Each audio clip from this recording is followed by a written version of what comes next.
എന്റെ പ്രിയപ്പെട്ടവരെ 70,000 ചങ്ങലകളിലാണ് നരകത്തെ വലിച്ചു കൊണ്ടുവരുന്നത്. നരകത്തിന്റെ ഒരു ഭാഗത്തെ പടച്ചവന്റെ കോടതിയിലേക്ക് നരകത്തിന്റെ മലക്കുകൾ വലിച്ചു കൊണ്ടുവരുന്നത് 70,000 ചങ്ങലകളിലാണ്.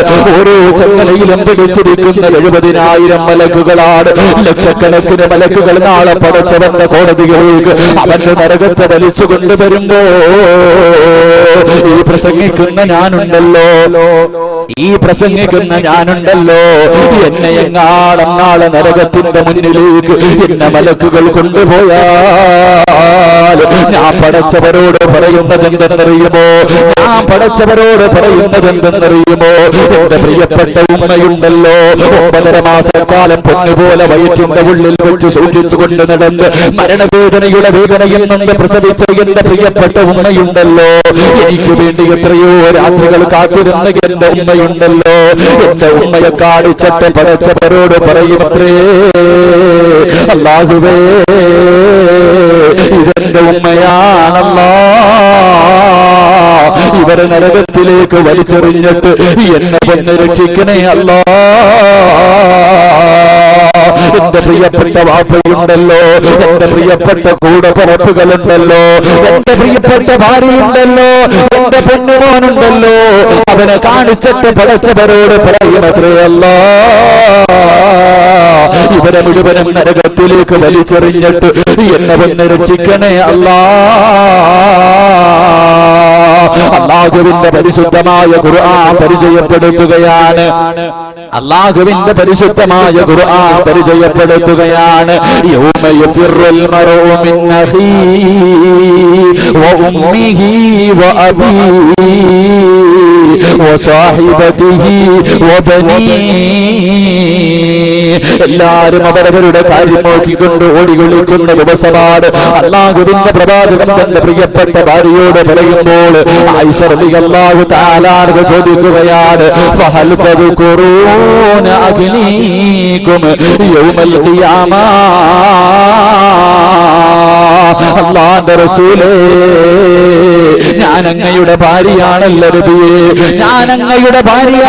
നബിയേ, നാളെ പടച്ചവന്റെ കോടതിയിലേക്ക് കടന്നു വരുമ്പോ എന്നെ ഓർക്കുമോ നബിയേ, എന്നെ സഹായിക്കുമോ നബിയേ? തന്റെ പ്രിയപ്പെട്ട ഭാര്യ കരഞ്ഞുകൊണ്ട് ചോദിക്കുമ്പോൾ അല്ലാഹുവിന്റെ റസൂൽ പറയുന്നു, ആയിഷ സലാസത്തുന് 3 സ്ഥലമുണ്ട് ആയിഷ, 3 സ്ഥലമുണ്ട് ആയിഷ. പടച്ചവന്റെ പരലോകത്ത് 3 സ്ഥലമുണ്ട്. ആ 3 സ്ഥലങ്ങളിലേക്ക് ജനങ്ങൾ കടന്നു ചെന്നാൽ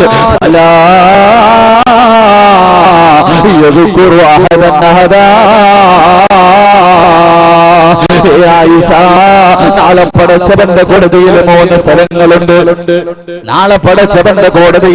സ്ഥലങ്ങളുണ്ട്. ആ സ്ഥലങ്ങളിലെത്തിയാൽ നിന്റെ പ്രിയപ്പെട്ട വാപ്പ നിന്റെ മുന്നിലൂടെ നടന്നു പോയാൽ, നിന്റെ പ്രിയപ്പെട്ട ഉമ്മ നടന്നു പോയാൽ, നിന്റെ കൂടപ്പിറപ്പുകൾ നടന്നു പോയാൽ, എന്തിന് നിന്റെ ഭർത്താവായ ഞാനുണ്ടല്ലോ നിന്റെ മുന്നിലൂടെ നടന്നു പോയാൽ ആയിഷ നിന്നെ തിരിഞ്ഞു നോക്കില്ല ആയിഷ, നിന്നെ സഹായിക്കില്ല ആയിഷ, നിന്നെ ഓർക്കില്ല ആയിഷ, നിന്നെ പരിഗണിക്കില്ല ആയിഷ. അല്ലാഹുവിന്റെ പ്രവാചകനോട് തന്റെ പ്രിയപ്പെട്ട ഭാര്യ ചോദിക്കുകയാണ്, യാ റസൂലല്ലാഹ്, ഒരു മനുഷ്യനും തിരിഞ്ഞു നോക്കാത്ത, ഒരു മനുഷ്യനും സഹായിക്കാത്ത ആ 3 സ്ഥലങ്ങൾ ഏതാണ് നബിയേ? 3 സ്ഥലങ്ങൾ ഏതാണ് നബിയേ? അല്ലാഹുവിന്റെ പ്രവാചകനോട് തന്റെ പ്രിയപ്പെട്ട ഭാര്യ ചോദിക്കുമ്പോൾ അല്ലാഹുവിന്റെ റസൂൽ പറയുന്നു, ആയിഷ അതിലൊന്നാമത്തെ സ്ഥലമേതെന്നറിയുമോ? ഇൻദൽ മീസാൻ, അത് മീസാനിന്റെ മുന്നിലാണെന്ന് നബിയുനാ റസൂലുള്ളാഹി സ്വല്ലല്ലാഹു അലൈഹി വസല്ലം. അല്ലാഹുവിന്റെ പ്രവാചകൻ സല്ലല്ലാഹു അലൈഹി വസല്ലം ആയിഷ റളിയല്ലാഹു തആല അൻഹയുടെ മടിത്തട്ടിൽ കിടക്കുമ്പോൾ ആയിഷ റളിയല്ലാഹു തആല നിന്ന് കരയാ. അല്ലാഹുവിന്റെ റസൂൽ ചോദിച്ചു, എന്തിനാ ആയിഷ കരയണേ? അപ്പൊ പറഞ്ഞു, നബിയെ, ദുനിയാവിൽ വെച്ച് എന്ത് ആവശ്യം പറഞ്ഞാലും എന്റെ സന്തോഷത്തിലും ദുഃഖത്തിലൊക്കെ അങ്ങ് എന്റെ കൂടെ തന്നെയുണ്ട്, എല്ലാ ആവശ്യങ്ങളും. ഞാൻ നാളെ പടച്ചവന്റെ കോടതിയിൽ കടന്നു വരുമ്പോ അന്ന് എന്റെ കൂടെ ഉണ്ടാകുമോ? ഞാൻ അങ്ങയുടെ ഭാര്യയാണല്ലോ, പ്രവാചകന്റെ ഭാര്യയാണല്ലോ, അന്ന് എന്നെ സഹായിക്കുമോ, എന്റെ കൂടെ ഉണ്ടാകും. ആ അവസരത്തിൽ അല്ലാഹുവിന്റെ റസൂൽ സല്ലല്ലാഹു അലൈഹി വസല്ലം പറഞ്ഞു, നാളെ പരലോകത്ത് 3 സ്ഥലമുണ്ട്. ആ 3 സ്ഥലങ്ങളിൽ എത്തിക്കഴിഞ്ഞാൽ നിന്റെ വാപ്പ നിന്റെ മുന്നിലൂടെ പോയാലും, നിന്റെ മാതാപിതാക്കൾ പോയാലും, നിന്റെ മക്കള് പോയാലും, നിന്റെ കൂടപ്പുറപ്പുകൾ പോയാലും, നിന്റെ കൂട്ടുകാര് പോയാലും, നിന്റെ ഭർത്താവായ ഞാൻ പോയാലും ഈ ആയിഷ നിന്നെ ഒന്ന് തിരിഞ്ഞു നോക്കാനോ സഹായിക്കാനോ കഴിയില്ലെന്ന് നബിയുനാ റസൂലുള്ളാഹി സ്വല്ലല്ലാഹു അലൈഹി വസല്ലം. അല്ലാഹു ഈമാൻ നൽകി അനുഗ്രഹിക്കുമാറാകട്ടെ. ഒന്നാമത്തെ കാര്യം, മഹാനായ റസൂലുള്ളാഹി സ്വല്ലല്ലാഹു അലൈഹി വസല്ലമ തങ്ങൾ അല്ലാഹുവിന്റെ പ്രവാചകനോട് ആയിഷ റളിയല്ലാഹു തആല അൻഹ ചോദിക്കുന്നു, നബിയേ, നാളെ പടച്ചവന്റെ കോടതിയിൽ ആരുമില്ലാത്ത, ആരാരും സഹായിക്കാനില്ലാത്ത ദിവസത്തിൽ രക്ഷപ്പെടുന്നവരാണ് അബൂ ഹുറൈറ റളിയല്ലാഹു തആല അൻഹു അല്ലാഹുവിന്റെ പ്രവാചകനോട് ചോദിക്കുന്നു, നബിയേ, പടച്ചവന്റെ ഹിസാബില്ലാതെ സ്വർഗത്തിൽ കിടക്കുന്ന ആരെങ്കിലും ഉണ്ടോ നബിയേ? നാളെ പടച്ചവന്റെ മുന്നിൽ വിചാരണ നേരിടാതെ സ്വർഗത്തിൽ കിടക്കുന്ന ആരെങ്കിലും ഉണ്ടോ എന്ന് പ്രവാചകനോട്, തന്റെ പ്രിയപ്പെട്ട പ്രവാചകനോട്, അല്ലാഹുവിന്റെ പ്രവാചകനോട് സഹാബിയായ അബൂ ഹുറൈറ റളിയല്ലാഹു തആല അൻഹു ചോദിക്കുമ്പോ അല്ലാഹുവിന്റെ റസൂൽ പറയുന്നു, അബൂ ഹുറൈറ, നാളെ വിചാരണയില്ലാതെ പടച്ചവന്റെ സ്വർഗത്തിൽ കിടക്കുന്ന ഒരു മനുഷ്യനുണ്ട്. അവനാരെന്നറിയുമോ? അല്ലാഹു പരീക്ഷണം കൊടുക്കുമ്പോൾ, അല്ലാഹു രോഗം കൊടുക്കുമ്പോൾ, അല്ലാഹു വേദനകൾ കൊടുക്കുമ്പോൾ, കച്ചവടം നഷ്ടത്തിലാകുമ്പോൾ, മക്കളുടെ വിവാഹം മുടങ്ങുമ്പോൾ, അവന്റെ ജീവിതത്തിലേക്ക് പ്രശ്നങ്ങൾ പേമാരി പോലെ ജീവിതത്തിലേക്ക് കടന്നു വരുമ്പോ ഇതെല്ലാം അല്ലാഹുവിന്റെ തീരുമാനമാ എന്ന് കരുതിക്കൊണ്ട് ശ്രമിക്കുന്നവരുണ്ടല്ലോ. വയദ്ഖുലൂനൽ ജന്ന ബിഗൈരി ഹിസാബ് ഖാല നബിയുനാ റസൂലുള്ളാഹി. ദുഃഖങ്ങളും ദുരിതങ്ങളും രോഗങ്ങളും വേദനകളും ജീവിതത്തിൽ കടന്നു വരുമ്പോ ഇത് അള്ളാന്റെ തീരുമാനമാണെന്ന് പറഞ്ഞുകൊണ്ട് ക്ഷമിക്കുന്നവൻ നാളെ അതിഥിയായി പടച്ചവന്റെ മുന്നിൽ ഹിസാബില്ലാത്ത സ്വർഗത്തിൽ കിടക്കുമെന്ന് നബിയുനാ റസൂലുള്ളാഹി സ്വല്ലല്ലാഹു അലൈഹി വസല്ലം. ഒരു പനി വന്നു കഴിഞ്ഞാൽ, ഒരു തലവേദന വന്നു കഴിഞ്ഞാൽ, കടങ്ങളായി കഴിഞ്ഞാൽ, മാരക രോഗം വന്നു കഴിഞ്ഞാൽ പറയണ ഒരു വാക്കുണ്ട്, ഞാൻ പള്ളിക്കകത്ത് പോയി തഹജ്ജുദ് നിസ്കരിക്കുന്നവനായിരുന്നു, 5 നേരവും ഞാൻ പള്ളിയിൽ പോയി നിസ്കരിക്കുന്നവനായി, എനിക്കിത് തന്നല്ലോ പടച്ചവൻ, പരാതി എനിക്കിത് തന്നല്ലോ എന്ന് നമ്മൾ പറയാ. എന്റെ പ്രിയപ്പെട്ടവരെ, വേദനകളും ദുഃഖങ്ങളും ജീവിതത്തിൽ കടന്നു വരുമ്പോൾ ക്ഷമിക്കണം. അള്ളാഹു ഭാഗ്യം നൽകി അനുഗ്രഹിക്കുമാറാകട്ടെ. മഹാനായ മൂസാ നബി അലൈഹിസ്സലാം അള്ളാഹുവിനോട് ചോദിച്ചു അത്രേ, അയ്യു മനാസിലുൽ ജന്ന. അള്ളാഹുവിന്റെ പ്രവാചകൻ മൂസാ നബി അലൈഹിസ്സലാം അള്ളാഹിനോട് ചോദിച്ചു അത്രേ, പടച്ചവനെ, സ്വർഗത്തിൽ നിനക്ക് ഏറ്റവും ഇഷ്ടപ്പെട്ടത് എന്താണ്? സ്വർഗത്തിൽ നിനക്ക് ഏറ്റവും ഇഷ്ടപ്പെട്ടത് എന്താണ്? ആ അവസരത്തിൽ അള്ളാഹുവിന്റെ പ്രവാചകനോട് അള്ളാഹു പറഞ്ഞു അത്രേ, മൂസ, എനിക്ക് സ്വർഗത്തിൽ ഏറ്റവും ഇഷ്ടപ്പെട്ടത് ഖദീറത്തുൽ ഖുദ്സ് എന്ന് പറയുന്ന ഒരു കൊട്ടാരമാണ്. എന്റെ പ്രിയപ്പെട്ടവരെ, സ്വഹാബത്ത് ചോദിച്ചു, നബിയെ, ഈ കൊട്ടാരം ആർക്കുള്ളതാ? സ്വർഗത്തിൽ അള്ളാഹു ഏറ്റവും ഇഷ്ടപ്പെടുന്ന വീട് ആർക്കുള്ളതാണെന്ന് ചോദിച്ചപ്പോ അള്ളാഹു ഒരു പരീക്ഷണം കൊടുക്കുമ്പോൾ ക്ഷമിക്കുന്നവനുള്ള പ്രതിഫലമാണെന്ന് നബിയുനാ റസൂലുള്ളാഹി സ്വല്ലല്ലാഹു അലൈഹി വസല്ലം. ദുഃഖങ്ങളും ദുരിതങ്ങളൊക്കെ വരുമ്പോ നാട്ടുകാരോട് മുഴുവനും മൈക്ക് കെട്ടി പറഞ്ഞുകൊണ്ട് നടക്കുന്നതിലും പകരം അള്ളാഹിനോട് ദുആ ചെയ്യണം. അത് പടച്ചവന്റെ തീരുമാനം, തട്ടിക്കളയാൻ കഴിയില്ലല്ലോ. എന്റെ പ്രിയപ്പെട്ടവരെ, ഈ വാദ് പറഞ്ഞുകൊണ്ടിരിക്കുന്ന ഞാൻ ഇന്ന് ഈ പ്രസംഗം തീർക്കുമെന്ന് എനിക്കൊരു ഉറപ്പുമില്ല. എനിക്ക് എന്തെങ്കിലും ഞാൻ തളർന്നു വീണുപോയാൽ അത് അള്ളാന്റെ തീരുമാനം, അതിന് തട്ടാൻ ആരെക്കൊണ്ടും കഴിയില്ല. അള്ളാഹു നമുക്ക് ദീർഘായുസ് നൽകി അനുഗ്രഹിക്കുമാറാകട്ടെ. അള്ളാഹുവിന്റെ റസൂലിന്റെ മുന്നിലേക്ക് ഒരു സഹാബി കടന്നു വന്നിട്ട് പറഞ്ഞു, നബിയെ, ബുദ്ധിമുട്ടാണ്, ദുരിതങ്ങളാണ്, വേദനകളാണ്. അള്ളാഹുവിന്റെ പ്രവാചകന്റെ മുന്നിലേക്ക് കടന്നു വരികയാണ്. അള്ളാഹുവിന്റെ റസൂലിനോട് പറയുന്നു, യാ റസൂലല്ലാഹ്, മുസ്ലിമായതിന്റെ പേരില് ശത്രുക്കൾ ഉപദ്രവിക്കുകയാണ്, പച്ചമാംസങ്ങൾ അവർ കുത്തിയെടുക്കുകയാണ്, എല്ലുകൾ വെളിയിൽ കാണുകയാണ്. അല്ലാഹുവിന്റെ റസൂലിന്റെ മുന്നിലേക്ക് വന്ന് കരഞ്ഞുകൊണ്ട് സഹാബത്ത് പറയുമ്പോൾ അല്ലാഹുവിന്റെ റസൂൽ പറയുന്നു, സഹാബാ, അല്ലാഹുവിന്റെ പ്രവാചകനായ അയ്യൂബ് നബി അലൈഹിസ്സലാമിന്റെ ചരിത്രം പറഞ്ഞു കൊടുക്കുകയാണ്.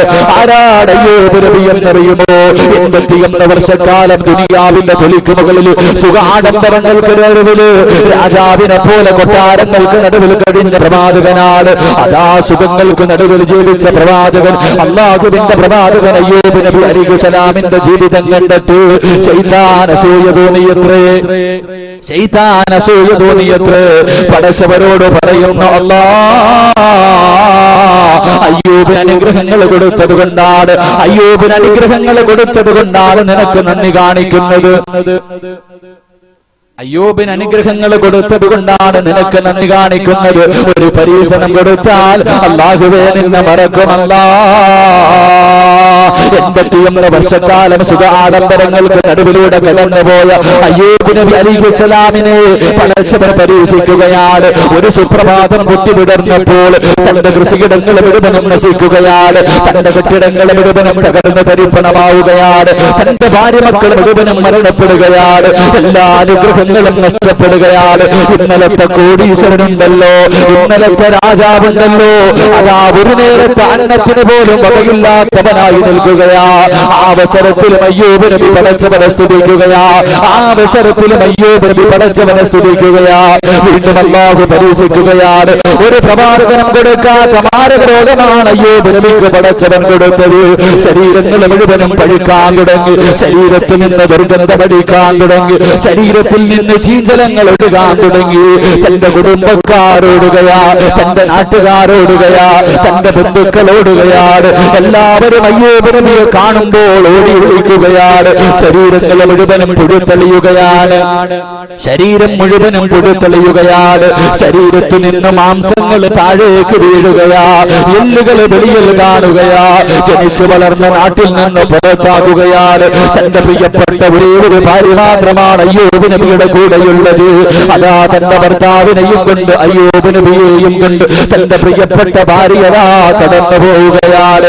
എന്റെ പ്രിയപ്പെട്ടവര്, അയ്യൂബ് നബി അലൈഹിസ്സലാമിനെ പടച്ചവനെ പരീക്ഷിച്ചത് 18 വർഷമാ. 1-2 വർഷമല്ല, 18 വർഷക്കാലമാണ് അയ്യൂബ് നബിയെ പടച്ചവനെ പരീക്ഷിച്ചത്. നടക്കാൻ കഴിയുന്നില്ല, എഴുന്നേൽക്കാൻ കഴിയുന്നില്ല, ശരീരത്തിൽ നിന്ന് മാംസങ്ങൾ താഴേക്ക് വീഴുകയാ, ശരീരത്തിലൂടെ പുഴുക്കൾ നടക്കുകയാ. തന്റെ പ്രിയപ്പെട്ട ഭാര്യ അടുത്ത വീടുകളിൽ പോയി അതാ കൂലിപ്പണി ചെയ്തിട്ട് അവിടെ നിന്ന് കിട്ടുന്ന ഭക്ഷണം കൊണ്ടുവന്ന് അതുകൊണ്ടുള്ള ജീവിതം തന്റെ ഭർത്താവിനെ നോക്കുകയാണ്. 18 വർഷക്കാലം കൊണ്ട് മാരക രോഗം പിടിച്ചിട്ട് അയ്യൂബ് നബി അലൈഹിസ്സലാം നടക്കാൻ കഴിയാതെ അയ്യൂബ് നബി ഇരിക്കുന്നത് കണ്ടപ്പോൾ തന്റെ പ്രിയപ്പെട്ട ഭാര്യയ്ക്ക് സഹിക്കാൻ കഴിയുന്നില്ല. ഭർത്താവിന്റെ ശരീരത്തിലൂടെ പുഴുക്കൾ നടക്കുന്നത് കണ്ടപ്പോൾ ആ പെണ്ണ് വന്നിട്ട് പറഞ്ഞു, നബിയേ, നിങ്ങൾ അല്ലാഹുവിന്റെ പ്രവാചകനാണല്ലോ, നിങ്ങൾ അല്ലാഹുവിന്റെ പ്രവാചകനാണല്ലോ, 18 വർഷക്കാലമായിട്ട് ഇങ്ങനെ നടക്കുകയാണല്ലോ, ഒന്ന് പടച്ചവനോടല്ലാ എന്റെ രോഗങ്ങളൊന്ന് ശിഫയാക്കല്ലാ എന്ന് പടച്ചവനോട് ദുആ ചെയ്താൽ അല്ലാഹു നിങ്ങളുടെ രോഗം മാറ്റി തരുമല്ലോ, പടച്ചവൻ നിങ്ങൾക്ക് ശിഫ നൽകുമല്ലോ. ഒന്ന് ദുആ ചെയ്തുകൂടെ, ഒന്ന് ദുആ ചെയ്തുകൂടെ എന്ന് അയ്യൂബ് നബിയോട് തന്റെ പ്രിയപ്പെട്ട ഭാര്യ ചോദിക്കുമ്പോ അവിടെന്ന് പറയുന്ന, പെണ്ണേ, 81 വർഷക്കാലം പടച്ചവൻ എനിക്ക് സമ്പത്ത് തന്നു, എനിക്ക് അധികാരം തന്നു, എനിക്ക് ഭാര്യമാരെ തന്നു, എനിക്കൊരുപാട് മക്കളെ തന്നു, എനിക്ക് കൃഷിയിടങ്ങൾ തന്നു. പടച്ചവൻ എനിക്ക് അനുഗ്രഹങ്ങൾ ഒരുപാട് വാരിക്കോരി തന്നല്ലോ. ഒരിക്കലെങ്കിലും അല്ലാ ഇതെന്തിനാണ് തന്നതെന്ന് ചോദിക്കാൻ നീ എന്നോട് പറഞ്ഞിട്ടില്ലല്ലോ പെണ്ണേ. പടച്ചവനോട് ദുആ പോലും ചെയ്തില്ല. അവസാനം എന്റെ പ്രിയപ്പെട്ടവര്, ശരീരങ്ങൾ മുഴുവനും പുഴുത്തലിഞ്ഞിട്ട് തന്റെ നാവിൽ വരെ രോഗം വന്നിരിക്കുകയാ. അയ്യൂബ് നബി അലൈഹിസ്സലാം ഇരുന്ന് കരയുകയാണ്, അയ്യൂബ് നബി ഇരുന്ന് കരയുകയാ. ശൈത്താന് വല്ലാത്ത സന്തോഷമായി അയ്യൂബ് പരാജയപ്പെടുകയാണ്. ആകാശത്തിന്റെ തിരുമാറിലേക്ക് 2 കൈയും ഉയർത്തിയിട്ട് പടച്ചവനോട് ദുആ ചെയ്യുന്നു, അല്ലാ എത്രയോ വർഷക്കാലമായി പടച്ചവര്, എത്രയോ വർഷക്കാലമായി പടച്ചവര് എനിക്ക് നീ ഒരു പരീക്ഷണം തന്നിരിക്കുകയാ. എനിക്കതിൽ പരാതിയില്ല പടച്ചവര്, എനിക്കതിൽ വേദനയില്ല പടച്ചവര്, എനിക്കതിൽ ദുഃഖമില്ല പടച്ചവര്. ഇന്നലെ വരെ എന്റെ നാവിനൊരു കുഴപ്പവുമില്ലായിരുന്നു റബ്ബേ. ഇന്നലെ വരെ എനിക്ക് ദിക്ർ പറയാ, ഒരു സുബ്ഹാനല്ലാഹ് പറയാ, ഒരു അൽഹംദുലില്ലാഹ് പറയാ, ഒരു അല്ലാഹു അക്ബർ പറയാൻ എന്നെ കൊണ്ട് കഴിയുമായിരുന്നല്ലാ. ഇന്നെനിക്കതിന് കഴിയുന്നില്ല പടച്ചവര്. അതുകൊണ്ട് നാദാ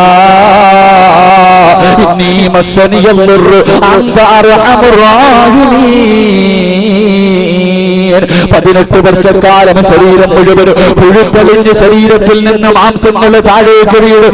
അത്രയും മോശമായ രീതിയിൽ മാരകമായ രോഗം കൊണ്ട് നടന്നിട്ട് പടച്ചവരോട് ദുആ ചെയ്തതെന്നറിയുമോ? അല്ലാഹുവേ, എന്റെ രോഗം മാറ്റിത്തരണേ അല്ലാ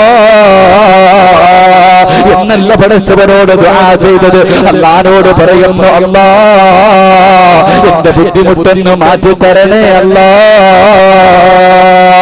അല്ലാഹുവിന്റെ പ്രവാചകൻ തന്റെ അനുചരന്മാരോട് പറഞ്ഞു കൊടുക്കുകയാണ്, എന്റെ പ്രിയപ്പെട്ടവര് സ്വർഗം വേണോ? അല്ലാഹുവിന്റെ അനുഗ്രഹങ്ങൾ കൊണ്ട് നിറച്ച സ്വർഗത്തിലേക്ക് മഹ്ശറയുടെ ദിവസം ആരുമില്ലാത്ത ദിവസം, അന്ന് വിചാരണയില്ലാതെ പടച്ചവന്റെ അനുഗ്രഹങ്ങൾ കൊണ്ട് നിറച്ച സ്വർഗത്തിലേക്ക് കടന്നു പോകണമെങ്കിൽ ഒന്നാമത്തെ കണ്ടീഷൻ എന്തെന്നറിയുമോ? അല്ലാഹു ഒരു പരീക്ഷണം തന്നാൽ അത് പടച്ചവന്റെ തീരുമാനമാണെന്ന് കരുതിക്കൊണ്ട് ശ്രമിക്കുന്നവനുണ്ടല്ലോ, വയദ്ഖുലൂനൽ ജന്ന ബിഗൈരി ഹിസാബ്. ഖാല നബിയുനാ റസൂലുള്ളാഹി സ്വല്ലല്ലാഹു അലൈഹി വസല്ലം. അല്ലാഹു ദുഃഖങ്ങളും ദുരിതങ്ങളും വേദനയും രോഗങ്ങളൊക്കെ തരുമ്പോ അത് അള്ളാന്റെ തീരുമാനമാണെന്ന് കരുതിക്കൊണ്ട് ക്ഷമിക്കുന്നവനുണ്ടല്ലോ, അവൻ നാളെ ഹിസാബില്ലാതെ സ്വർഗത്തിൽ കടക്കുമെന്ന് നബിയുനാ റസൂലുള്ളാഹി സ്വല്ലല്ലാഹു അലൈഹി വസല്ലം. അല്ലാഹു ആ വിഭാഗത്തിൽ ഉൾപ്പെടുത്തി അനുഗ്രഹിക്കുമാറാകട്ടെ. രണ്ടാമത്തെ കാര്യം, അല്ലാഹുവിന്റെ പ്രവാചകൻ പറയുന്നു, സുമ്മയഊദു ഫയുനാദിൽ മുനാദി അയ്യുല്ലദീന കാനത് തതജാഫാ ജുനൂബുഹും അനിൽ മളാജി വയദ്ഖുലൂനൽ ജന്ന ബിഗൈരി ഹിസാബ്. ഖാല നബിയുനാ റസൂലുള്ളാഹി സ്വല്ലല്ലാഹു അലൈഹി വസല്ലം. ഈ ഇരിക്കുന്ന ഞാനും നിങ്ങളിലും പലരും ഈ രണ്ടാമത്തെ വിഭാഗത്തിൽപ്പെട്ടവരാണ്.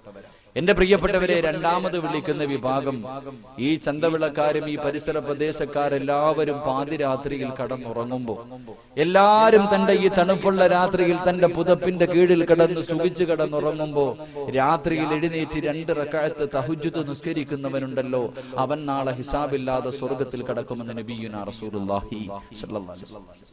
നമ്മളൊക്കെ തഹജ്ജുദ് നിസ്കാരം ഉള്ളവരാണ്, നമ്മളൊക്കെ തഹജ്ജുദ് നിസ്കരിക്കുമായിരുന്നു റമളാനിൽ. കാരണം വെട്ടി വിഴുങ്ങാൻ എഴുന്നേക്കുമല്ലോ, രാത്രി എഴുന്നേറ്റ് വല്ലതും തിന്നണ്ടേ. ആ തിന്നണ സമയത്ത് ഈ വർഷമാണല്ലോ 6:45, ആ സമയം വരെ, ഏകദേശം 6:45 വരെ ഏറ്റവും കൂടുതൽ സമയം വന്നു. എന്റെ പ്രിയപ്പെട്ടവർ, അത്രയും നേരം പട്ടിണി ഇരിക്കണമല്ലോ, അതുകൊണ്ട് നല്ല പിടിപ്പിക്കാൻ എഴുന്നേക്കുമായിരുന്നു. ആ എഴുന്നേക്കുന്ന സമയത്തൊക്കെ നമ്മൾ നിസ്കരിച്ച് 29-ാം രാവിന്റെ അന്ന് നിർത്തിയതാ, പിന്നെ ഇന്ന് വരെ തഹജ്ജുദ് നിസ്കരിച്ചിട്ടുണ്ട്.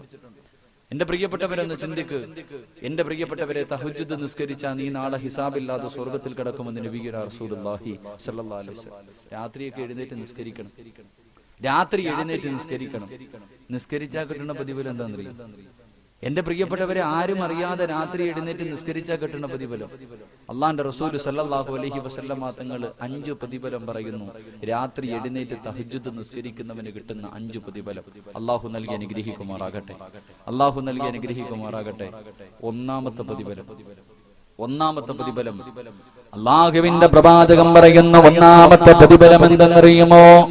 മഹാനായ റസൂലുള്ളാഹി സ്വല്ലല്ലാഹു അലൈഹി വസല്ലമ തങ്ങൾ ഒരിക്കൽ അല്ലാഹുവിനെ കണ്ടപ്പോൾ അല്ലാഹ് പറഞ്ഞു, നബിയേ, എന്റെ അടിമകളിൽ ചില ആൾക്കാരെ എനിക്ക് വല്ലാത്ത ഇഷ്ടമാണ്. അവൻ എന്നെ ഓർക്കുന്നതിനേക്കാൾ ഞാൻ അവനെ ഓർക്കുന്നു നബിയേ. അവൻ എന്നെ കുറിച്ച് പറയുന്നതിനേക്കാൾ ഞാൻ അവനെ കുറിച്ച് മലക്കുകളോട് പറയുന്നുണ്ട് നബിയേ.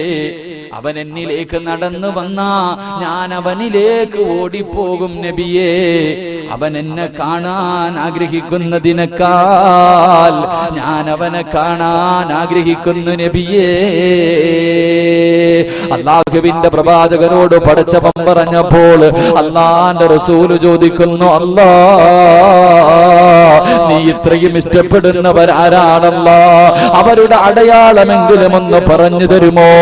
എന്റെ പ്രിയപ്പെട്ടവരെ, അല്ലാഹുവിന്റെ റസൂൽ സഹാബത്തിനോട് പറയുകയാ, പടച്ചവൻ സ്നേഹിക്കുന്നവരുടെ ഒന്നാമത്തെ അടയാളം എന്തെന്നറിയുമോ?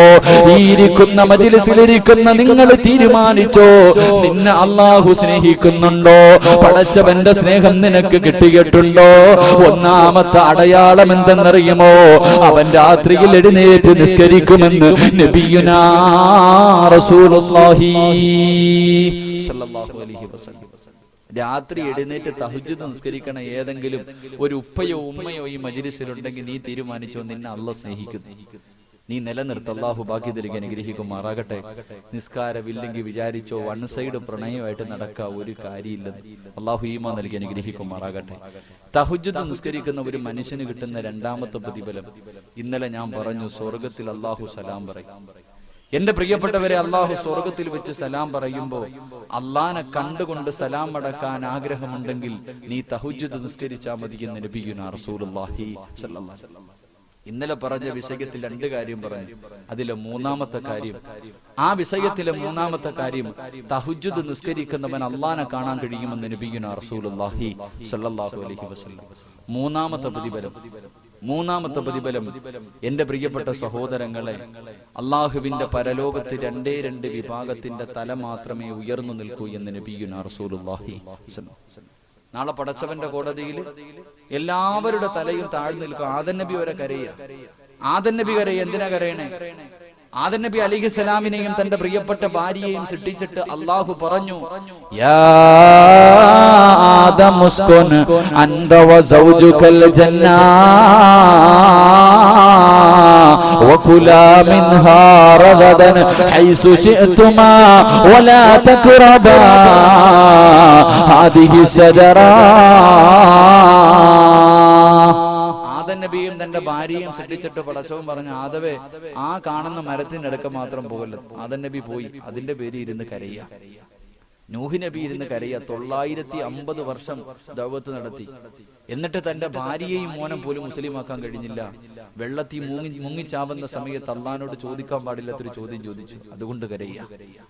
ഇബ്രാഹിം നബി അലൈഹിസ്സലാം ഇരുന്ന് കരയുന്നത്, ഒരു പ്രവാചകൻ കള്ളം പറയാൻ പാടില്ല, ജീവിതത്തിൽ 3 കള്ളം പറഞ്ഞു, അതിന്റെ പേരിൽ കരയുക. മൂസാ നബി അലൈഹിസ്സലാം ഒരുത്തനെ ഒറ്റയടിക്ക് കൊന്നുകളഞ്ഞു, ഒരു കൊല ചെയ്തവനാ, അതിനെക്കുറിച്ച് ഓർത്ത് കരയുക. ഓരോ പ്രവാചകന്മാരും ഇങ്ങനെ അന്ന് വിഷമിച്ചിരിക്കുക.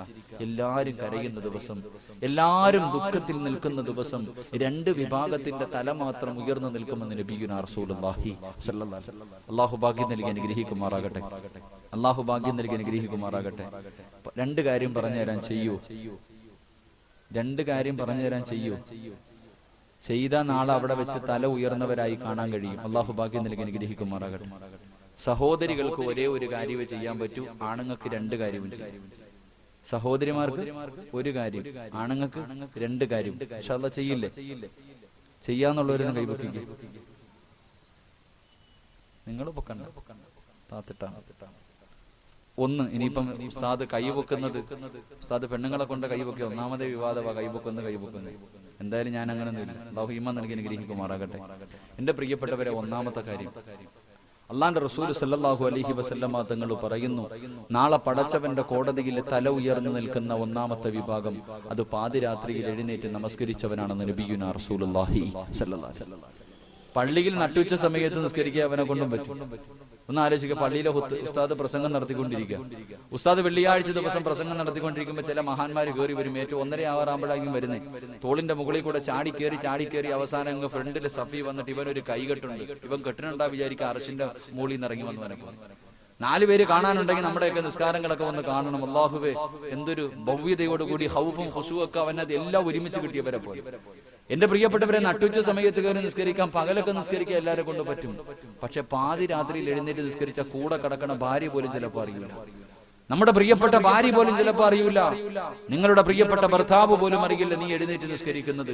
ആ പാതിരാത്രിയിൽ നീ എഴുന്നേറ്റ് പടച്ചവനെ ഓർത്ത, ആരും സഹായിക്കാനില്ലാത്ത ദിവസം നിന്നെ അല്ലാഹു ഓർക്കുമെന്ന് നബിയുനാ റസൂലുള്ളാഹി സ്വല്ലല്ലാഹു അലൈഹി വസല്ലം. സഹോദരിമാരുടെ ചാൻസ് കഴിഞ്ഞ് ഇത് ഒരു കാര്യമേ ഉള്ളൂ, നിത്യമായിട്ട് ചെയ്യുക. അല്ലാഹു ഭാഗ്യം നൽകി അനുഗ്രഹിക്കുമാറാകട്ടെ. ആണുങ്ങൾക്ക് ചെയ്യാൻ പറ്റും, പെണ്ണുങ്ങൾക്ക് ചെയ്യാൻ പറ്റാത്തൊരു കാര്യമുണ്ട്. എന്തായിരിക്കും അറിയോ? താത്താമാർക്ക് ചെയ്യാൻ പറ്റൂല, കാക്കാമാർക്ക് മാത്രമേ ചെയ്യാൻ പറ്റൂ. എന്താ ഒരു കാര്യം? എന്റെ പ്രിയപ്പെട്ടവരെ, ഈ നാട്ടിൽ ഏറ്റവും കൂടുതൽ പ്രതിഫലം വാങ്ങുന്ന ഒരാളുണ്ട്. ഈ നാട്ടിൽ ഏറ്റവും കൂടുതൽ പ്രതിഫലം വാങ്ങുന്നത് പള്ളിയിലെ ഖത്തീബല്ല. ഈ നാട്ടിൽ ഏറ്റവും കൂടുതൽ പ്രതിഫലം വാങ്ങുന്നത് ആരെന്നറിയോ? ഈ നാട്ടിൽ ഒരു മനുഷ്യനുണ്ട്, ആ മനുഷ്യനെ ഒരാളും പരിഗണിക്കൂല. കാണുന്നവനും വരുന്നവനും പോകുന്നവനൊക്കെ നെഞ്ചത്ത് കയറുന്ന ഒരു പാവപ്പെട്ടവനുണ്ട്. ആരെന്നറിയുമോ? അള്ളാഹുവിന്റെ പ്രവാചകൻ തന്റെ സഹാബത്തിനോട് പറയുകയാണ്, അള്ളാഹുവിന്റെ ഭവനത്തിൽ 5 നേരവും ഹയ്യ അലസ്സലാ,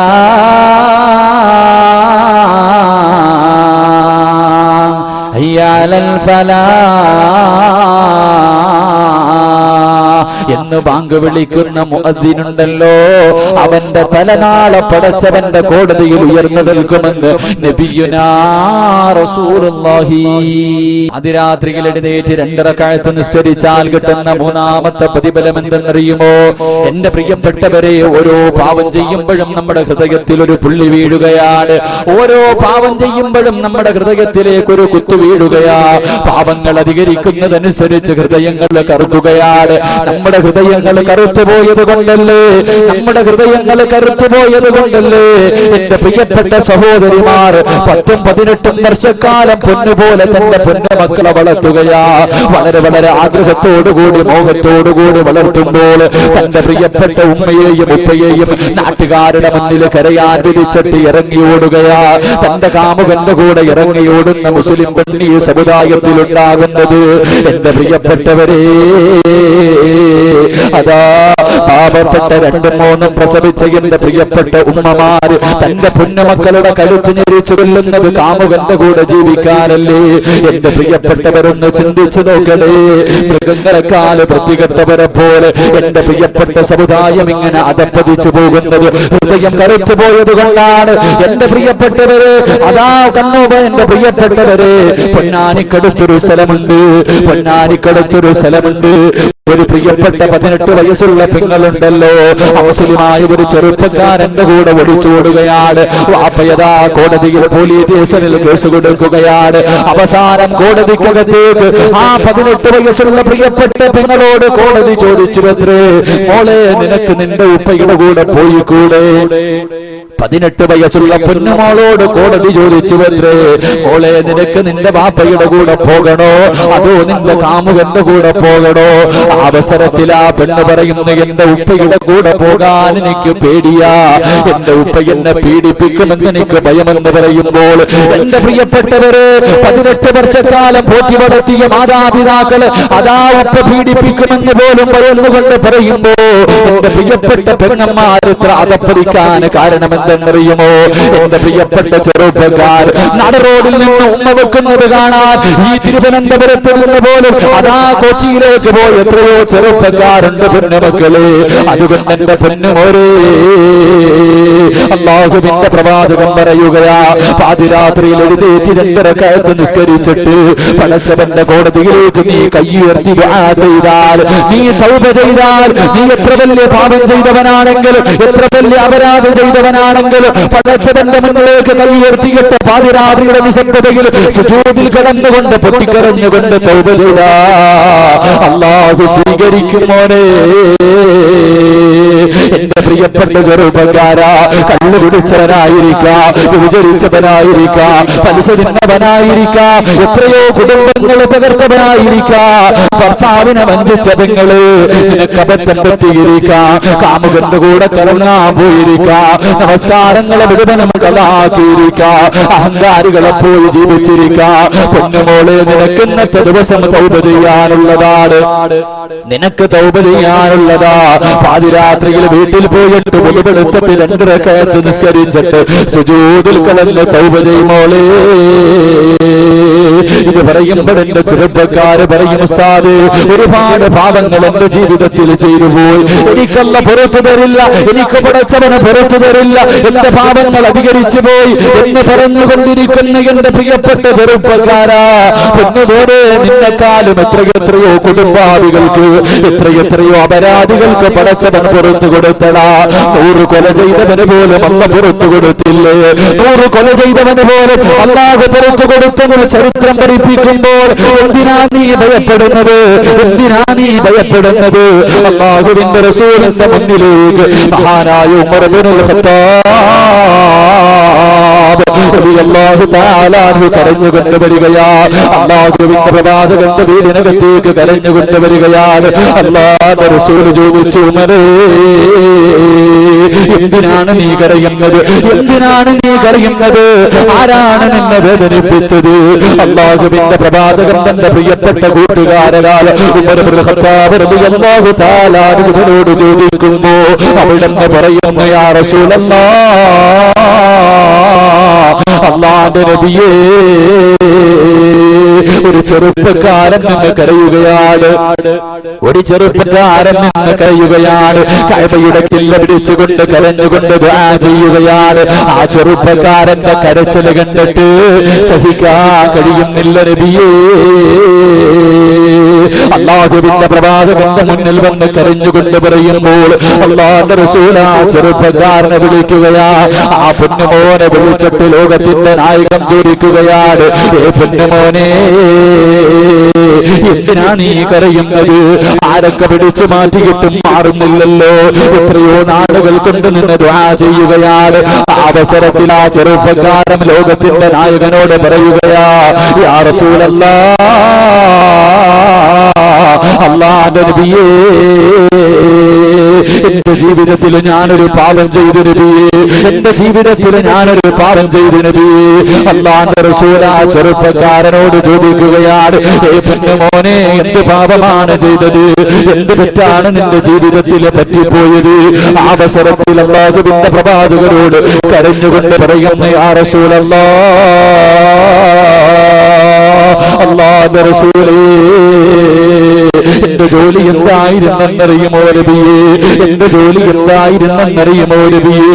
എന്റെ നാട്ടിൽ ആരെങ്കിലും മരണപ്പെട്ടാൽ, എന്റെ നാട്ടിൽ ആരെങ്കിലും മരണപ്പെട്ടാൽ അവരെ കുളിപ്പിച്ച് മയ്യത്ത് കബറടക്കാൻ ഞാനും കൂടും നബിയേ. പള്ളിക്കാട്ടിലേക്ക് കൊണ്ടുപോയി മയ്യത്ത് കബറടക്കുകയാണ്. അതാ കബറിനകത്തേക്ക് ഇറക്കി വെച്ചുകൊണ്ട് മിൻഹാ ഖലഖനാകും വഫീഹാ നുഈദുകും വമിൻഹാ നുഖ്രിജുകും താറത്തൻ ഉഖ്റാ. എല്ലാവരും പിടിമണ്ണ വാരി എറിഞ്ഞിട്ട് കബറിന്റെ ഭാഗത്ത് നിന്ന് മടങ്ങി പോകുമ്പോ യാ റസൂലല്ലാഹ്, കബറിന്റെ ഭാഗത്ത് ഞാനൊരടയാളം വെക്കും നബിയേ. അന്ന് കബറടക്കിയ കബറിന്റെ ഭാഗത്തൊരടയാളം വെക്കുകയാ. എന്നിട്ട് മടങ്ങി പോവുകയാണ്. പാതിരാത്രി എത്തിക്കഴിയുമ്പോ യാ റസൂലല്ലാഹ്, ഞാൻ ഉറക്കത്തിൽ നിന്ന് എഴുന്നേക്കും നബിയേ, ഞാൻ ഉറക്കത്തിൽ നിന്ന് എഴുന്നേക്കും നബിയേ. അല്ലാഹുവിന്റെ പ്രവാചകനോട് ആ ചെറുപ്പക്കാരൻ പറയുകയാ, അടയാളം വെച്ച കബറിന്റെ പുറത്തേക്ക് നടന്നു പോവുകയാണ്. അടയാളം വെച്ച കബറിന്റെ പുറത്തേക്ക് നടന്നു പോവുകയാ. എന്നിട്ടതാ പച്ച മണ്ണങ്ങ് വെട്ടുമാറ്റുകയാ. കബറങ്ങോട്ട് മാറ്റുകയാണ്. കബറങ്ങോട്ട് മാറ്റുകയാണ്. പലകകൾ എടുത്ത് മാറ്റുകയാ. കബറിനകത്തേക്ക് ഇറങ്ങിയിട്ട് ആ കബറിനകത്ത് കിടക്കുന്ന മയ്യത്തിന്റെ ശരീരത്തിൽ നിന്ന് കഫൻ തുണി അങ്ങ് മോഷ്ടിക്കുകയാ. ശരീരത്ത് ധരിപ്പിച്ചിരിക്കുന്ന കഫൻ തുണിയുണ്ടല്ലോ, അത് ഓരോന്നായും അഴിച്ചു മാറ്റുകയാണ്. എന്നിട്ട് കബറങ്ങ് മൂടുകയാ. എന്നിട്ട് തന്റെ വീട്ടിലേക്ക് കൊണ്ടുവന്ന് കഴുകി ശുദ്ധിയാക്കി അതാ പിറ്റേ ദിവസം കമ്പോളത്തിൽ കൊണ്ട് വിൽക്കുകയാണ്. ആ ചെറുപ്പക്കാരൻ അല്ലാഹുവിന്റെ പ്രവാചകനോട് പറയുകയാണ്, യാ റസൂലല്ലാഹ്, ആ പള്ളിക്കാട്ടിൽ കിടക്കുന്ന എത്രയോ കബറാളികള്, ആ പള്ളിക്കാട്ടിൽ കിടക്കുന്ന എത്രയോ കബറാളികള് യാ റസൂലല്ലാഹ് നഗ്നരായി കിടക്കുകയാണ് നബിയേ. അല്ലാഹുവിന്റെ പ്രവാചകരോട് കരഞ്ഞുകൊണ്ട് പറയുമ്പോൾ അല്ലാഹുവിന്റെ റസൂൽ ആ ചെറുപ്പക്കാരനെ സമാധാനിപ്പിക്കുകയാണ്. പൊന്നുമോനെ, തൗബ ചെയ്യ് മോനെ. പാതിരാത്രിയിൽ എഴുന്നേറ്റ് 2 റക്അത്ത് നിസ്കരിച്ചിട്ട് പടച്ചവന്റെ ദർബാറിലേക്ക് 2 കൈയും ഉയർത്തിയിട്ട് പൊട്ടിക്കരഞ്ഞുകൊണ്ട് തൗബ ചെയ്യ് പൊന്നുമോനെ. അല്ലാഹുവിന്റെ പ്രവാചകനെ സമാധാനിപ്പിക്കുകയാണ്. ആ ചെറുപ്പക്കാരൻ പിന്നീട് ഇരുന്ന് കരയുകയാ. കണ്ണുകളിൽ നിന്ന് കണ്ണീരൊലിക്കാൻ തുടങ്ങി. ശബ്ദമുയർത്തിയ രീതിയിൽ കരഞ്ഞുകൊണ്ടിരിക്കുമ്പോ അല്ലാഹുവിന്റെ റസൂൽ ചോദിച്ചു, ചെറുപ്പക്കാരാ, എന്തിനാ മോനെ കരയുന്നത്? എന്തിനാ മോനെ കരയുന്നത്? ആ അവസരത്തിൽ അല്ലാഹുവിന്റെ പ്രവാചകനോട് ആ ചെറുപ്പക്കാരൻ പറയുന്നു, യാ റസൂലല്ലാഹ്, ഈ പാപമല്ല നബിയേ, ഈ പാപമല്ല നബിയേ, ഇതിനെക്കാളും ഒരു കൊടും പാപം ചെയ്തിരേ. അല്ലാഹു പുറത്തു തരാത്ത ഒരു പാപം ചെയ്തിരേ. അല്ലാഹുവിന്റെ പ്രവാചകന്റെ മുന്നിൽ ഇരുന്ന് കരയുമ്പോൾ അല്ലാഹുവിന്റെ റസൂൽ ചോദിച്ചു, ചെറുപ്പക്കാരാ, എന്ത് പാപമാ മോനെ ചെയ്തത്? എന്ത് അപരാധമാ ചെയ്തത്? അവസരത്തിൽ പറയുന്നു, യാ റസൂലല്ലാഹ്, അല്ലാഹുവിന്റെ നബിയേ, എന്റെ നാട്ടില് അല്ലാഹുവിന്റെ റസൂലിനോട് പറയുകയാ, എന്റെ നാട്ടിലൊരു സുന്ദരിയായ ഒരു സാലിഹത്തായ പെണ്ണ് മരിച്ചു നബിയേ. ഏത് ചെറുപ്പക്കാരനും കണ്ടാൽ ആഗ്രഹിച്ചു പോകുന്ന സുന്ദരിയായ ഒരു യുവതി മരിച്ചു നബിയേ. മയ്യത്ത് കുളിപ്പിക്കുകയാണ്, പള്ളിക്കാട്ടിൽ കൊണ്ടുപോയി കബറടക്കുകയാണ്. ആ മയ്യത്ത് കബറിനകത്തേക്ക് ഇറക്കി വെച്ചത് ഞാനാണ് നബിയേ, ഞാനാണ് നബിയേ. എന്റെ കൈകൊണ്ടാണ് മയ്യത്ത് ഇറക്കി വെച്ചത്. കബറിന്റെ മുകളിലേക്ക് പലകയിൽ വെച്ച് മണ്ണ് കിട്ട് മോടിയിട്ട് മീസാങ്കല്ലും നട്ടിട്ട് എല്ലാവരും കബറിന്റെ ഭാഗത്ത് നിന്ന് മടങ്ങുമ്പോ യാ റസൂലല്ലാഹ്, ആ കബറിന്റെ ഭാഗത്തൊരടയാളം വെച്ച് നബിയേ. കബറിന്റെ ഭാഗത്തടയാളം വെക്കുകയാണ്. എന്നിട്ട് മടങ്ങി വരികയാണ്. പാതിരാത്രിയുടെ നിശബ്ദതയിൽ എല്ലാവരും ഇറങ്ങിക്കഴിയുമ്പോൾ ആ ചെറുപ്പക്കാരൻ എഴുന്നേൽക്കുകയാ. എന്നിട്ട് അടയാളം വെച്ച കബറിന്റെ പുറത്തേക്ക് നടക്കുകയാ. എന്റെ പ്രിയപ്പെട്ടവരെ, കബറിന്റെ ഭാഗത്ത് പോയിട്ട് മണ്ണങ്ങോട്ട് മാന്തുകയാണ്. ആ മൂടിയ കബറങ്ങോട്ട് മാന്തുകയാ. എന്നിട്ട് കബറിനകത്തേക്ക് ഇറങ്ങുകയാ. ആ പെണ്ണിന്റെ ശരീരത്ത് ധരിപ്പിച്ചിരിക്കുന്ന കഫൻ തുണിയുണ്ടല്ലോ, അതങ്ങോട്ട് അഴിച്ചു മാറ്റുകയാ.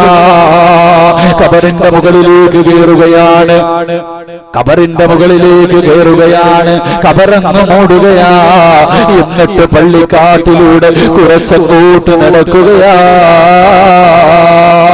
കുറച്ചങ്ങോട്ട് നടന്നു കഴിയുമ്പോ ആ ചെറുപ്പക്കാരന്റെ മനസ്സിന്റെ ഉള്ളിലേക്ക് ശരീരത്തിൽ ഒരു തുള്ളി വസ്ത്രം പോലുമില്ലാതെ കബറിനകത്ത് കിടക്കുന്ന സുന്ദരിയായ പെണ്ണിന്റെ ശരീരം കടന്നു വരികയാ.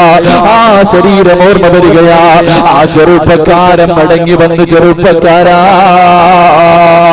കബറിനടുക്കലേക്ക് മടങ്ങി വന്നിട്ട് ആ കബർ വീണ്ടും അങ്ങോട്ട് മാന്തുകയാണ്. വീണ്ടും രണ്ടാമതും കബറങ്ങ് മാന്തുകയാ. എന്നിട്ട് കബറിനകത്തേക്ക് ഇറങ്ങിയിട്ട് ആ സുന്ദരിയായ പെണ്ണിന്റെ ശരീരം കണ്ടപ്പോൾ വികാരം തോന്നിയിട്ട് മരിച്ചു കിടക്കുന്ന മയ്യത്തായ ആ പെൺകുട്ടിയുടെ ശരീരത്തിനെ കബറിനകത്തിട്ട് വ്യഭിചരിക്കുകയാ.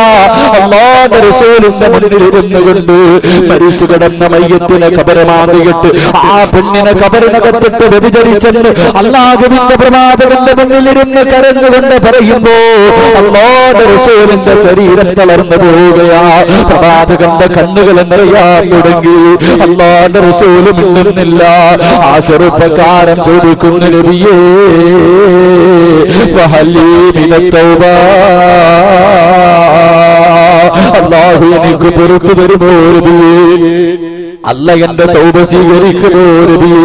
പൊട്ടിക്കരഞ്ഞുകൊണ്ട് ആ ചെറുപ്പക്കാരൻ ചോദിക്കുമ്പോൾ, എന്റെ പൊന്നുമോനെ, ഇതുപോലെ ഒരു പാപം നിങ്ങൾ ആരെങ്കിലും ചെയ്തിട്ടുണ്ടോ? ഇതുപോലെ ഒരു പാപം നീ ചെയ്തിട്ടുണ്ടോ? അല്ലാഹുവിന്റെ ഖുർആൻ പറഞ്ഞതെന്തെന്നറിയുമോ? عبادي الذين أسرفوا على أنفسهم لا تقنطوا من رحمة الله അല്ലാഹുവിന്റെ ഖുർആൻ പറയുകയാ, നബിയെ എന്റെ ദാസന്മാരോട് പറ നബിയെ, എന്റെ അടിമകളോട് പറ നബിയെ, അവരെത്ര വലിയ അക്രമം ചെയ്തവരാണെങ്കിലും അവരെത്ര വലിയ അനീതി ചെയ്തവരാണെങ്കിലും എന്നോടൊന്ന് ചോദിക്കാൻ പറ നബിയെ, അവർക്ക് ഞാൻ പുറത്തു കൊടുക്കാൻ നബിയെ എന്ന് പടച്ചവന്റെ പരിശുദ്ധ ഖുർആൻ പറയുമ്പോ, എന്റെ പ്രിയപ്പെട്ടവരെ, കബറിനകത്ത് കടന്ന് വ്യഭിചരിച്ച മനുഷ്യന് പോലും അല്ലാഹു പുറത്തു കൊടുത്തെന്ന് ചരിത്രം പറയുമ്പോ, എന്റെ പ്രിയപ്പെട്ട ചെറുപ്പക്കാരാ, നന്നാവണമെങ്കിൽ നന്നായിക്കോ പൊന്നുമോനെ.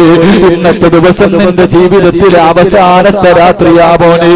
എന്റെ പ്രിയപ്പെട്ട പെങ്ങളെ, ഇന്നലെ വരെ നീ സീരിയൽ കണ്ടവളായിരിക്കാം, ഇന്നലെ വരെ ജമാഅത്ത് നമസ്കാരം 5 നേരത്തെ വഖ്ത് നിസ്കാരം ഖളാക്കിയവരായിരിക്കാം, ഖുർആൻ ഓതാത്തവളായിരിക്കാം, തലമറയ്ക്കാത്തവളായിരിക്കാം, ഭർത്താവിനെ വഞ്ചിച്ചവളായിരിക്കാം. പൊന്നുമോളെ, ഇന്നത്തെ ദിവസം നിന്റെ ജീവിതത്തിലെ അവസാനത്തെ രാത്രിയാ. നന്നാവണമെങ്കിൽ നന്നായിക്കോ. വീട്ടിലേക്ക് കടന്നു ചെന്നിട്ട് പടച്ചവന്റെ മുന്നിലേക്ക് അല്ലാഹു പാതിരാത്രിയുടെ നിശബ്ദതയിൽ ഒന്നാം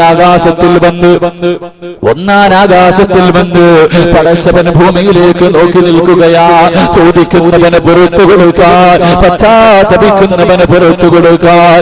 പാതിരാത്രിയിൽ 2 റക്അത്ത് നിസ്കരിച്ചിട്ട് സുജൂദിൽ കടന്നുകൊണ്ട് പടച്ചവരോട് പറമോളെ, അല്ലാഹുവേ, തെറ്റുപറ്റി പടച്ചവരെ, തെറ്റുപറ്റി പടച്ചവരെ, പൊട്ടിക്കരഞ്ഞുകൊണ്ട് പടച്ചവരോട് തൗബ ചെയ്യാൻ തീരുമാനിച്ചോ. പിന്നത്തേക്ക് മാറ്റിവെക്കല്ലേ ചെറുപ്പക്കാരാ, നാളെയാകട്ടെ എന്ന് മാറ്റിവെക്കല്ലേ പൊന്നുപോരെ. എന്റെ പ്രിയപ്പെട്ടവരോട് പറയുകയാ, ഇന്നലെ കണ്ടവനെ കാണാത്ത ദുനിയാവല്ലേ, കാസർഗോഡ് ജില്ലയിൽ ഹംസ എന്ന ചെറുപ്പക്കാരൻ വിവാഹം കഴിഞ്ഞ് 11 വർഷമായി, മക്കളില്ലാതെ എല്ലാ മജ്‌ലിസും ദുആ ചെയ്യുകയാണ്, എല്ലാ മജ്‌ലിസിലും സദഖ തന്നിട്ട് ദുആ ചെയ്യിപ്പിക്കുകയാണ്. അവസാനം വർഷങ്ങൾ കാത്തിരുന്നിട്ട് തനിക്ക് തന്റെ പ്രിയപ്പെട്ട ഭാര്യ ഗർഭിണിയാവുകയാ, പൊന്നുപോലെ കൊണ്ടു നടക്കുകയാ. അവസാനം എന്റെ പ്രിയപ്പെട്ടവരെ, ഒരു പെൺകുഞ്ഞിന് ജന്മം കൊടുക്കുകയാണ്, ഒരു പെൺകുട്ടിക്ക് ജന്മം കൊടുക്കുകയാ. ആ ഹംസ എന്ന ചെറുപ്പക്കാരനുണ്ടല്ലോ, 11 വർഷക്കാലം പടച്ചവരോട് ദുആ ചെയ്ത് എത്രയോ ഉസ്താദന്മാരുടെ ദുആയുടെ ബർക്കത്തായി തനിക്ക് കിട്ടിയ പൊന്നുമോളെ കയ്യിലേക്ക് എടുക്കുകയാ. എന്നിട്ടതാ വലത് ചെവിയിലെ ബാങ്ക് കൊടുത്തുകൊണ്ടിരിക്കുകയാണ്. കൊടുത്തുകൊണ്ടിരിക്കുമ്പോ അതാ ബാങ്ക് വിളിച്ച പകുതിയായപ്പോ തന്റെ ഉമ്മയോടും ബന്ധുക്കളോടും പറയുകയാ, ഈ കുഞ്ഞിനെ ഒന്ന് പിടിക്കണേ, എന്റെ ശരീരം തളരുകയാ. കുഞ്ഞിനെ കയ്യിലേക്ക് ഏൽപ്പിക്കുകയാണ്. എന്നിട്ട് കസേരയിലേക്ക് ഇരുന്നതാ. ആ ചെറുപ്പക്കാരൻ ഇന്ന് കബറിന്റെ അടിയിലാ. അതുകൊണ്ട് നാളത്തേക്ക് മാറ്റിവെക്കല്ലേ. തനിക്ക് കിട്ടിയ പൊന്നുമകളുടെ ചെവിയിലൊന്ന് ബാങ്ക് വിളിക്കാൻ പോലും സമയം കിട്ടാതെ ലോകത്തോട് യാത്ര പറഞ്ഞു പോയതെങ്കിൽ എന്റെ ചെറുപ്പക്കാരാ, അഹങ്കാരിയെ പോലെ നടക്കല്ലേ പൊന്നുമോനെ. പടച്ചവനെ ധിക്കരിച്ചുകൊണ്ട് നടക്കല്ലേ. എന്റെ പ്രിയപ്പെട്ട പെങ്ങളെ, പാതിരാത്രിയിൽ എഴുന്നേറ്റ് 2 റക്അത്ത് നിസ്കരിച്ചിട്ട് പടച്ചവരോട് പൊട്ടിക്കരഞ്ഞ് ദുആ ചെയ്താൽ നിന്റെ തൗബ അല്ലാഹു സ്വീകരിക്കുമെന്ന് നബിയുനാ റസൂലുള്ളാഹി സ്വല്ലല്ലാഹു അലൈഹി വസല്ലം. അല്ലാഹു ഭാഗ്യം നൽകി അനുഗ്രഹിക്കുമാറാകട്ടെ.